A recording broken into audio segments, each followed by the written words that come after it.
Hi, everyone, and welcome back to another episode of Julia XO. It has been a little minute since I've last updated, or rather posted, on the podcast. Now, this hiatus was not that long.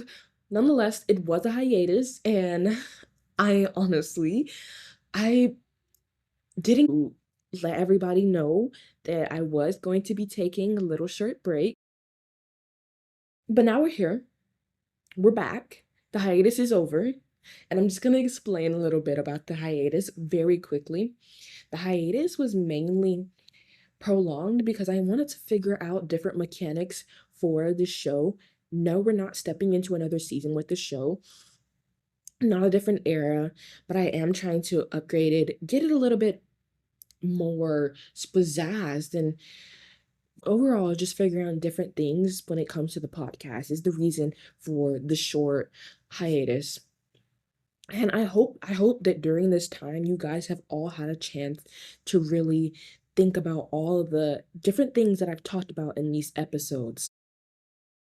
Today we're going to be talking about a very, very big thing. And I think I say this in all of my episodes, but truly guys, this is what the topic that we're going to be discussing is the epitome of not only something being scientific, but also deeply emotional.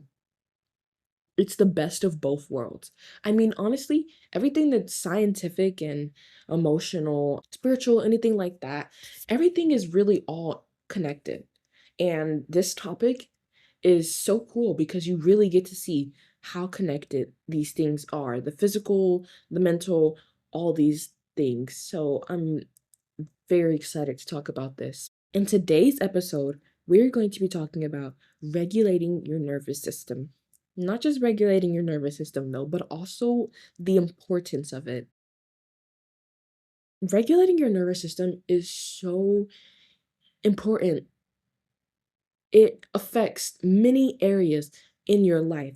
It affects your physical and your mental. It just is such a big thing and it plays such a huge factor into things.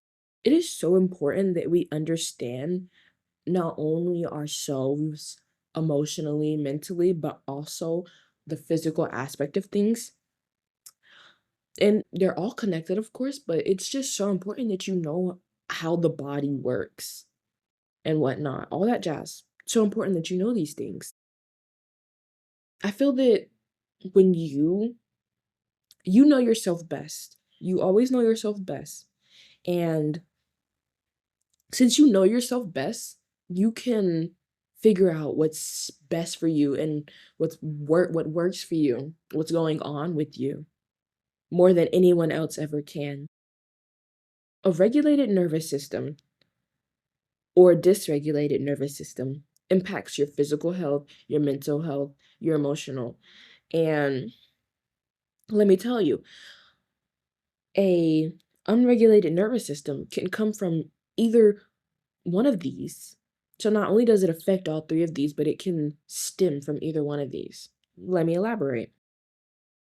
If you're not in the best state emotionally, you're constantly in such a sad state or in a state of anger to where it consumes you, you can dysregulate your nervous system.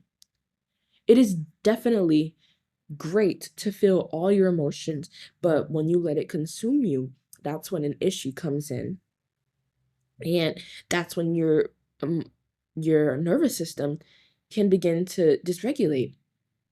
You see, when you're constantly in this state of anger or sadness, it can affect your physical health. I mean, obviously, it affecting your emotional health is such a huge thing, and its impact is so extreme, but it can affect your physical health.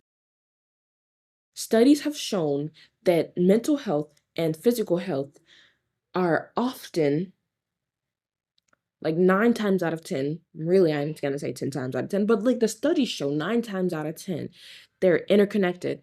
And so when one is out of whack, the other is probably going to be out of whack too. Typically, it's when the emotional is not regulated or attended to that the physical begins to deplete. I would go into much detail about why this happens, and I can go into great detail, but I don't want this to sound like a seminar into the nervous system. I just want to really get everybody to really comprehend why it's important and how they can better their nervous system. People don't realize how much the things in their life affect their nervous system. Obviously, I said, your emotions, your physical, your mental, blah, blah, blah, blah, blah, can affect your nervous system and dysregulate it if not attended to properly. But there are other things, there are outside factors that can dysregulate your nervous system or regulate it. You see, for every action there is an equal and opposite reaction. So anytime you say something like, "Oh, if you don't do this, then this will happen. This bad thing will happen." Then you can also say, "Okay, if you do this, this good thing will happen."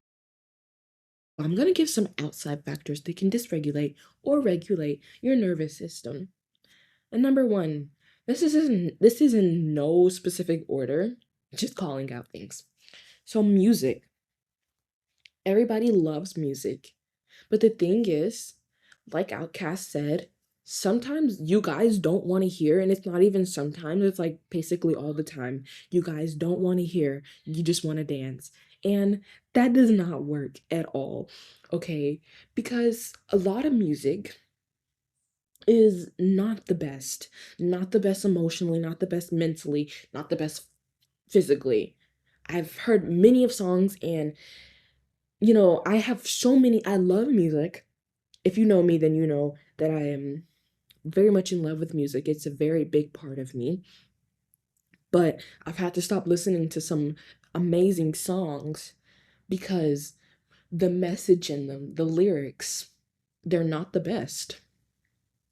For instance, if you're listening to music about heartbreak constantly on loop, that affects your nervous system because it's telling your subconscious, and you guys can look this up. You're speaking to your subconscious constantly, every single second. So when you're listening to this music that's saying, okay, well, this person hates you and you suck, and you're constantly listening to that, it's telling this to your subconscious, and your subconscious is then bringing these things about in your life. Not just that, but it affects you mentally because you start believing these things, or yeah, you start feeling these things to be true, whether you realize it or not. And it doesn't just manifest things into your life, it affects you as a whole. Your mindset starts changing. You no longer begin to think, okay, love will always find me. You're like, okay, no, I don't think that there's love out there, because that's what you're constantly listening to. That's what you're constantly telling yourself. And the music isn't just talking about love. I would love to pinpoint a song right now, but I feel like that'll be a little messy if I pinpoint a song. And it's not just one song, it's millions of songs. It's mainly the mainstream songs that um that play a huge factor in dysregulating the nervous system. And if you guys don't believe me, go listen to, like, I don't know, 10 songs that are trending in the top 50 worldwide songs right now. I'm guaranteeing you there will at least be one in that chart that lyrics does not benefit you at all. And it's not okay to constantly be listening to that type of music. Music that's like, "Oh, you're so sick." There is a song like that. There are multiple songs like that where it's like, "Okay, you're so sick, blah blah blah blah blah." And maybe they're using this in a different way, but Nonetheless, this message, this wording can be viewed as something different. It's not even just the fact that homophones play a factor into speaking to the subconscious, but also just any song that's saying you're sick, that's that's a little heinous to listen to. You have to ask yourself, is this really what you want when you're listening to a song? You guys have to pay attention to the lyrics. You guys don't pay attention to the lyrics, and I promise you, you should listen to the lyrics. Lyrics are so huge, and I don't want to go into a whole segment about music, but gosh, guys, so many songs tell stories and whatnot, and it just goes over people's head. Nobody notices, and I'm just like, what the heck? I'm literally listening and I'm like, okay, yeah, this makes such total sense. But I'm the only one that's seeing this apparently, or at least I'm one of few that's noticing this, or like everybody's listening to a song where it's like you're just a loser, or everybody hates you. And it's like, okay, this is going so viral. Everybody's listening to this, everybody's streaming this, but nobody's realizing that this is affecting their emotional state, their mental state. And again, when your emotional and mental are out of alignment, it affects your physical. The second thing that we're going to talk about is food affecting your nervous system. Crazy, crazy, right? Because everybody is just like, I don't know, humans have such a weird relationship with food. At least I think a good bit do. Have a crazy relationship with food. I'm not going to say that it's anyone's fault, but it is our duty to learn different things to help ourselves. And of course, it's kind of hard to learn something that you never knew existed, but that's why we're here. Food can dysregulate your nervous system. Foods that are considered junk food. Let's just specifically talk about white sugar. Numerous of studies have been done on white sugar, and white sugar is not the best for you. There was a study done with rats, and they were giving the rats a lot of white sugar, and the energy levels and their drive, it just completely depleted the more that they consumed the white sugar. So not only is this white sugar going into your physical, but it's also going into your emotional and your mental. Physical, obviously, because white sugar is not the best for you, and it's just a lot of things, especially with overconsumption of it. Emotional, because when you're not doing the things that you love, since you don't even have any desire to anymore, no drive to, when you're not doing the things you love, it messes with you. It really does mess with you. And that affects your mental. So it's all really just like a big loop. Everyone is so connected, and it's so cool to see everything play out in real time. I mean, everything has such a big, deep meaning behind it, and then you can look at it singular, but then when you look at everything as a whole, things just make so much sense. Not that they don't make sense when you're just looking at, one piece of a portrait, but looking at the whole portrait, it's so interesting to see how everything is connected. It's so interesting, and this is such a deep rabbit hole of figuring out how everything truly is connected. And if you want to take that journey of looking at these things, then that's a really cool journey. And I totally it totally will advocate and say that that is such a great cool thing to realize and see, especially when it plays out in real time. I mean, everything is truly connected. It's so cool. Next thing is overworking or stress. Overworking yourself dysregulates your nervous system, you guys. Oh my gosh. I think that's probably Americans' biggest problem is overworking themselves. And that is such a big factor to dysregulating your nervous system. And that genuinely touches every single thing without it having to be a domino effect. And let me explain. When you overwork yourself, you're not giving your body the chance to rest. That is affecting the physical. When you overwork yourself, you're putting a mental load on yourself. That is hitting the mental part. When you overwork yourself, you're not giving yourself the chance to do what you love. That is hitting the emotional part. I hope you guys get what I mean about it not being a domino effect because with other things that I said, it affected other areas because physical and mental, emotional, all those things are connected. So when one's out of alignment, the other ends up depleting too. But this, no, this, it's not a everything's connected. So now everything's out of alignment. No, this genuinely touches every single thing. That is such a big thing, you guys. A lot of you guys have got to learn to stop overworking yourself.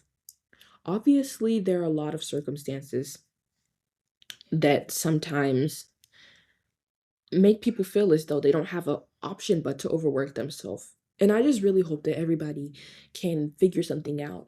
You know, really figure something out for themselves that works so that they're not constantly overworking themselves. Remember when I first started the episode, I said a big theme is balance.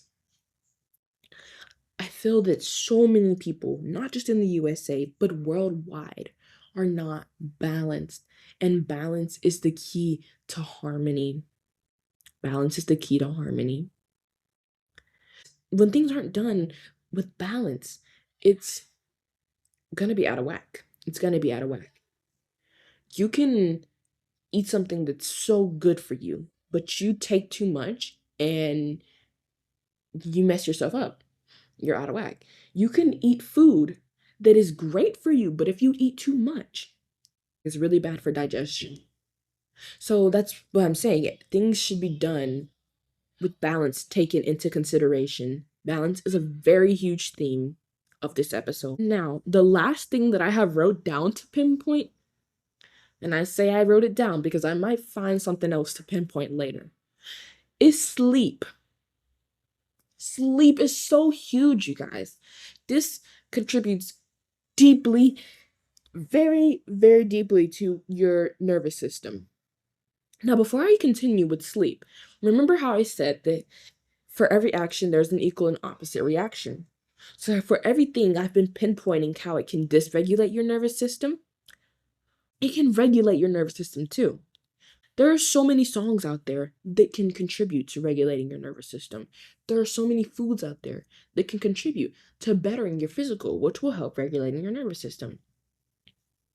So, continuing, sleep.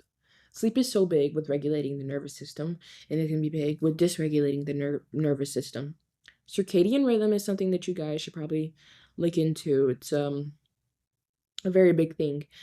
But sleep, it's a very important contributor to the nervous system, and sleep helps with the mental and with the physical, which will help with the emotional. I know I keep making emotional and mental two different things, but I promise you guys, they're definitely two different things. Because you don't have to identify with your mental. You don't have to identify with your mental. Like your mental, they can definitely be used interchangeably at times, but not all the time. Sleep is such a big thing, and not getting enough of it is very unhealthy. Now, let me tell you guys something. Let me tell you guys something. A lot of studies are done with men in mind, not women. Though we're all connected, we do have different things. We're not similar in every single way. Now, for men, 6 hours of sleep may be good enough, and I don't even recall if that was good enough for them. But for women, 10 hours of sleep is the minimum that they should be getting, actually. So, yeah, keep that in mind. Also, a big thing, since we're going to go into the whole women thing, let me tell you something. A lot of women are not taught this, but we have 4 different cycles, a 28-day cycle. So there is 4 different phases. Everybody knows about a menstrual or period, same thing, but there are 3 other things that are contributing factors to this 28-day cycle. We have the luteal, menstrual, ovulation, and then I think the last one you pronounce it follicular. You guys should definitely look this up. Now I'm mentioning this because A lot of women are only taught to act in alignment with a male's type of lifestyle, but that is not how a female should be living. You see, there are four different phases to this 28-day cycle. And then two out of four of them, our energy levels are higher. Two out of four of them, our energy levels are lower. However, women are still expected to act the same, to work the same throughout all four phases, which is definitely wrong. Not only that, but during these four phases, different foods should be eaten because different needs need to be met. Now, I'm not saying you have to change your diet towards it, but hormone levels are changing. There's your estrogen levels change, they go up and down throughout these four phases. And so to be expected to perform the same at all four phases, I think is pretty unfair. Though I believe that you can do anything, I don't believe that you should be forced to do things that you don't have to do. And I'm not trying to say any feminist movement back 85,000 years, but things aren't done with women in mind all the time. And this is a big thing towards regulating the nervous system because doing things like pushing yourself to extraneous levels during things such as the menstrual phase can dysregulate your nervous system. Now, I disagree with forcing someone to stop doing something or making them do something. I totally believe that it's your choice to do whatever it is that you want to do, and no one should be stopping you from doing it, whatever you want to do. So if a female chooses to work herself to extraneous levels during her menstrual phase, that is her prerogative. I don't believe that they should be forced to either. I feel that it should be their decision. However, it's definitely the latter, often being forced to push themselves to these great levels without taking into consideration that there are different phases. All of this goes into regulating the nervous system. There are, there are a lot of factors that go into regulating the nervous system. And knowing how to regulate it can truly change your life. Knowing those things, you can change your life because you can do the opposite with everything that I said. So instead of getting 3 hours of sleep every single day, you increase the amount of sleep that you're getting. Instead of listening to music that doesn't promote things that are in your best interest, you can listen to music that does promote things in your best interest. So on, so on, so on. Really comprehend that there's such a big mind and body connection. That connection is a very big connection, and you can use that to your advantage.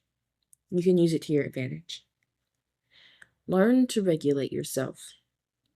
That is so big, and it's a very important thing. You will see wonders in your life with a regulated nervous system. Anxiety, all these things, having anxious thoughts. I'll say that regulating your nervous system can help with easing these thoughts. I'm not gonna just say the thoughts will go away, but it can help with no longer identifying these thoughts and taking the thought with a grain of salt. A regulated nervous system can be the difference between someone who is angry and feels as though nothing goes their way, as opposed to someone who is happy but feels all their emotions, sad and mad, all those different things, and feels that things often work in their best interest. Things are always working out for them. That can be the big difference. But that's not why you should do it. You should do it for yourself because it promotes overall harmony, a regulated nervous system. I don't think you guys realize how much a regulated nervous system is contributing to your uphill. A nervous system truly is one of the foundations of life. It definitely is. And so I really want you guys to all look into the nervous system and its effects, yada, yada, yada. It's a very big thing. It's a very big thing. I also want to add in the fact that the environment that you're in can contribute to your nervous system, whether it's in a positive or in a way that you are going to have to learn from. So, yeah, keep these things in mind. Thank you guys so much for being so patient and listening to another episode of Julia Excel. Now, before I end the episode, I am saying thank you to all my good pod listeners because I have hit the top 100 with wellness podcasts on that app. Thank you guys so much for that. That's really a very, very cool thing. Yeah, that's very cool. I am obsessed with numbers, so for that to be something that I have achieved, I'm very, very grateful for that. And you guys don't forget to like the podcast, leave it 5 stars, share the podcast with other people who you think may need to hear some of the things that I talk about on this podcast, all that stuff, because it does make a difference when people put effort into healing themselves. When people contribute to their wellness, their better well-being, it helps not only themselves, but everyone else in the world. And the first step to healing the world is to heal yourself. Now, this isn't a project just to heal the world, but it really is mainly focusing. It's a podcast that was created to help people better themselves. It was, and not only better themselves, but feel comforted by the fact that they're not alone in all of the things that go on that they may feel like, okay, people may judge me on, things happen. And the thing that the most positive thing that you can do with all of your hurt and whatnot is learn from it. It's such a beautiful thing to learn from it. And I just feel like sometimes you can't get certain levels without you would have not gotten you would not have gotten to certain levels if you hadn't healed. I mean, I don't think you could have just been like came on and you were already this happy bunches of oats and gotten to the same place, at least not for me.